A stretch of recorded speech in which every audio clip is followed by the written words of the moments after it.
రాజకీయాలు మారినా దోపిడీ మారదు, పేర్లు మారతాయి, దందా అదే. ఏ పార్టీ అధికారంలో ఉన్నా మైనింగ్ మాత్రం శాశ్వత అధికారంలో ఉంది. నెల్లూరు రాజకీయాలు గనుల చుట్టూ తిరుగుతున్నాయి. ఎవరు అధికారంలో ఉన్నా వాళ్లకు చెందిన మైనింగ్ మాఫియానే నడుస్తుంది. నేటి స్టోరీ అధికారంలో మారిన నేతలు కాదు, మారని మైనింగ్ దందా గురించి.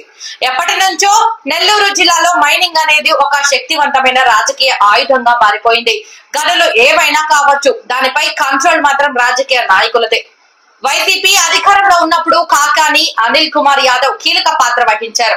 ఇప్పుడు టీడీపీ ప్రభుత్వంలో వేమిరెడ్డి ప్రభాకర్ రెడ్డి, డిప్యూటీ మేయర్ రూప్ కుమార్ యాదవ్ ఈ వ్యవహారాన్ని హ్యాండిల్ చేస్తున్నారు. సైదాపురం, గూడూరు, పొదలకూరు ఈ ప్రాంతాల్లో విలువైన తెల్లరాయి అధికంగా లభిస్తోంది.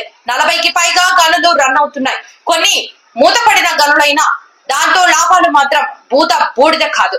టన్ను 25,000 నుంచి 2 లక్షల వరకు పలుకుతోంది. నెలకు 45,000 రూపాయల టన్నులు అక్రమంగా తరలిస్తున్నారట. ఇలా ఏటా 5 లక్షల టన్నులు, ఇది సుమారు 250 కోట్ల దందా.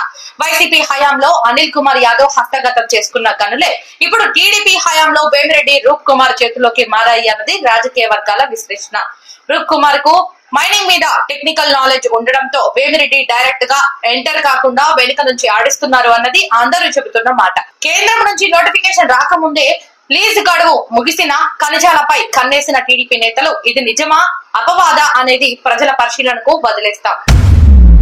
ఇక ఇప్పుడు జిల్లాలో చక్కర్లు కొడుతున్న ఆడియో సంచలనం రేగింది. తమిళనాడుకు చెందిన మైనింగ్ కంపెనీతో రూప్ కుమార్ మాట్లాడుతున్నట్లు భావిస్తున్న ఆడియోలో మీ రిక్వైర్మెంట్ ఏంటి, ఏ ఏరియా నుంచి కావాలంటే పంపిస్తా అని డీల్ ఫిక్స్ చేయడమే కాక టెన్షన్ ఎందుకు అని అడుగుతున్నాడట.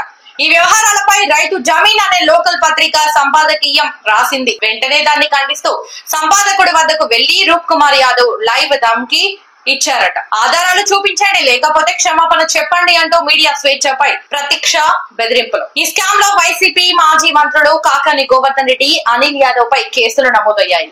కాకాని ఇప్పటికే 2 నెలలుగా జైల్లో ఉన్నారు. అనిల్ పై కూడా విచారణలు కొనసాగుతున్నాయి. ఇది నిజంగా న్యాయం కోసం పగ తేల్చడమా లేక రాజకీయ ప్రతీకారమా? ఎవరు అధికారంలో ఉన్నా మైనింగ్ మాత్రం మారడం లేదు, పేరు మాత్రమే మారుతోంది. కానీ ప్రకృతిని, ప్రజల సంపదను అమ్ముకునే ధోరణి మాత్రం మార్చుకోలేదు. ఈ వ్యవహారంపై మీ అభిప్రాయం కామెంట్ చేయండి. ఇలాంటి రాజకీయాల విశ్లేషణ కోసం డార్క్ ఫోకస్ ఛానల్ ని సబ్స్క్రైబ్ చేయండి, లైక్ చేయండి, షేర్ చేయండి.